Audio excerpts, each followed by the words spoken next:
В юношеской библиотеке прошел памятный вечер, посвященный столетию со дня рождения народного писателя Нафи Джуссойта и 80-летию известного осетинского поэта Таймураза Хаджиты. Организаторы и участники вечера отметили весомый вклад братьев в осетинскую литературу.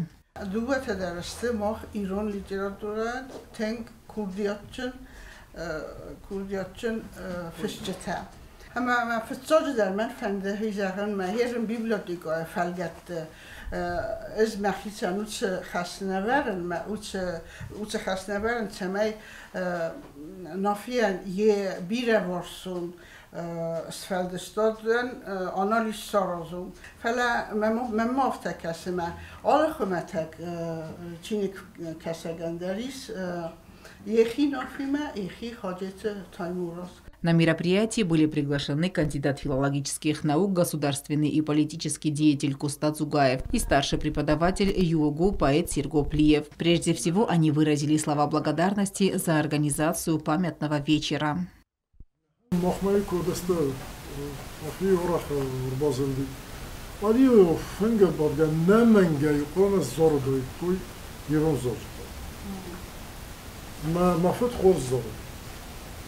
Начаган яфуд тудро хостов, нафуд фуд хоса худар зораг зораг. Афален нафи дафтен хоз зораг. Ама герстам из топ тенг бира зоржу тайрону тенг бира. Нафи дуган az хистер ди Таймурозай. Ама хогатарезу куд банзан куд та хаджет Таймуроз та дис анад сафлапу.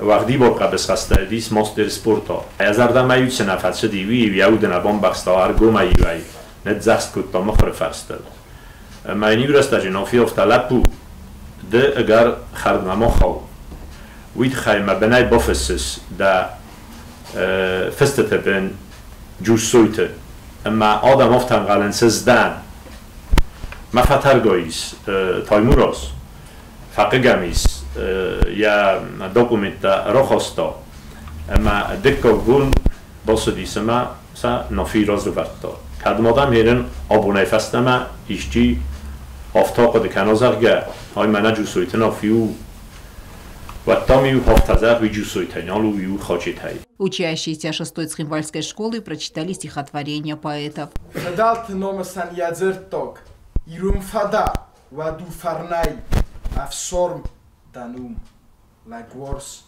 дамеккок, андартел, бойвен санай. Melendennei, mafedalt öfzak. Dezzerund modu åtsezachek ori, amako safai. Mozachat znog, dawi masafer, dunia istori. Mafedu mason ta kobapar starogay, anna sarh anay donorsel taqabu. Manan tamazarda andartsama dar taqsayta. Nennardi walzak, ya aznat ya burburit qalasay. Farnak, bagoe. Fala dasar nursi mitaw. Ama mo chizone kawen. Kai mo qams nat sord nazinta. كميسن صولت كاننس بقوف دزنكتا صدرتا كويتا نرافو ما نراخ قدل أرخاتت صاصك أزاخستا كيدارك أسل أرفيت الوالزك. Участники отметили важность проведения подобных мероприятий. Алена Утаева, Алим Бетеев, Зарим Арсоева. Информационный выпуск сегодня.